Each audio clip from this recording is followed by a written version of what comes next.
programa Transição Interreligiosa de hoje discutirá evolução espiritual. Evoluímos sempre. Nós evoluímos, o planeta evolui.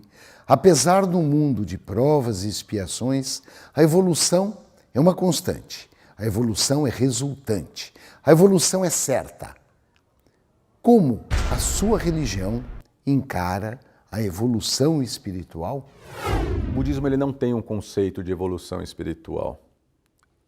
Como o Buda disse que nós temos 6 possíveis reinos de existência, que seriam os reinos dos demônios, os reinos dos fantasmas famintos, dos animais, dos titãs, dos seres humanos e dos devas, dos deuses, né?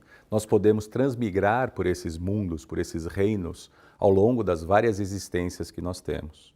Então, nenhum desses reinos são tidos como evolutivos ou não. Cada um tem a sua característica. Então, diferente de outras tradições, quando você comete algo ruim, você estagna e depois volta, né, a evoluir, por exemplo, nós não temos esse conceito. Na evolução espiritual existe a evolução dos mundos, dos planetas. Existem planetas mais primitivos que o nosso, aí nós temos a escala evolutiva, né? Na pergunta 99 seguintes do Livro dos Espíritos, nós temos a escala espírita, que é como o espírito evolui, e os mundos também.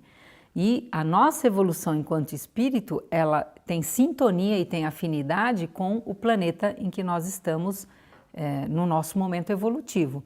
Então, tudo evolui, né? Deus cria a todo momento. Então, nós, no Espiritismo, acreditamos sim na evolução espiritual, na evolução de tudo o que há no universo. Existe uma lei, a lei de progresso e de evolução. A Seite Noye, nós dizemos, o homem é filho de Deus, traz já a perfeição. Como na Escritura Bíblica também se diz que Deus criou o homem, façamos o homem a nossa imagem e semelhança.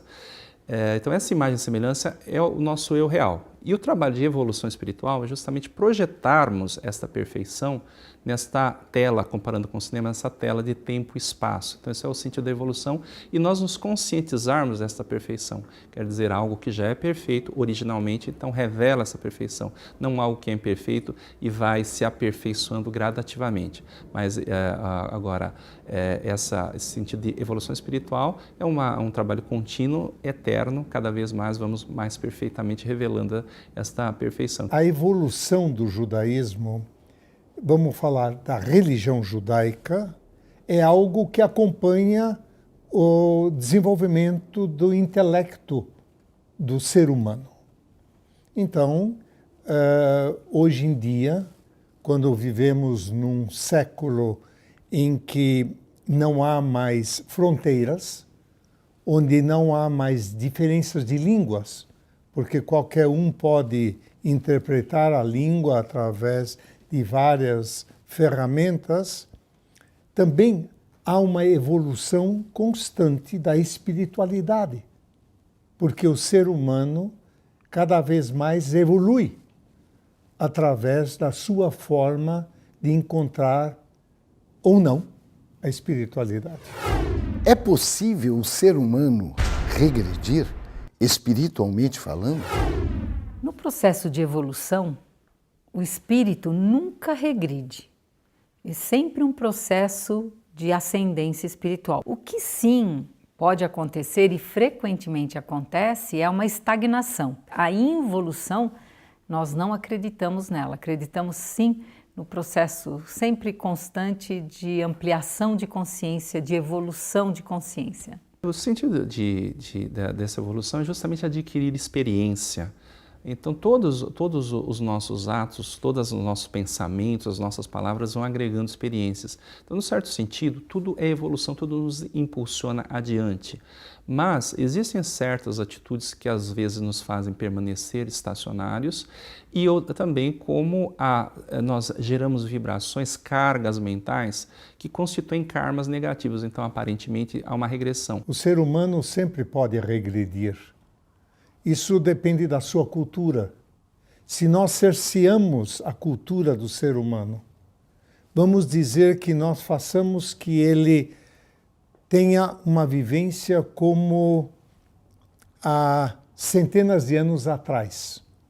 com culturas do século XV, XVI, certamente ele vai regredir. Olha, para o budismo, o ser humano ele pode renascer em outros reinos, né? Então, ele pode ter, eu não diria uma regressão, mas eu diria que ele pode ter mais dificuldade em atingir o objetivo da iluminação. Porque um ser humano, embora o Buda tenha colocado de que é preciosíssimo nascer como ser humano, porque o ser humano reúne as características ideais para se atingir a iluminação, ele pode cometer atos aqui que praticamente ele não precisa nem renascer no inferno, por exemplo.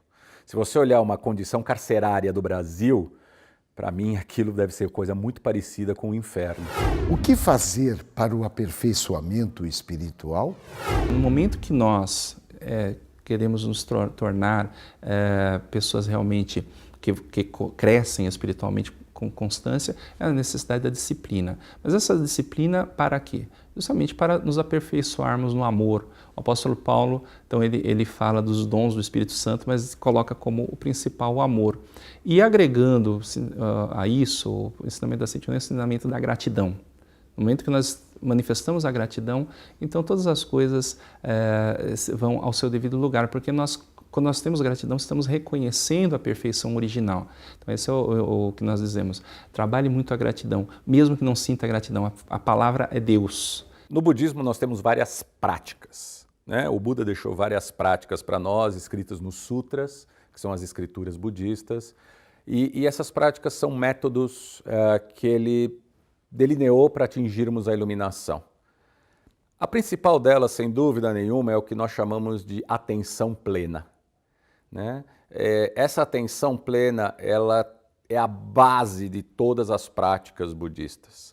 É onde nós prestamos atenção no nosso cotidiano, nós prestamos atenção em nós mesmos e não deixamos as coisas fluírem a seu bel prazer. Então você se desenvolve a partir dessa atenção plena, né? Onde você presta atenção na natureza, presta atenção em você e principalmente você presta atenção no outro, né?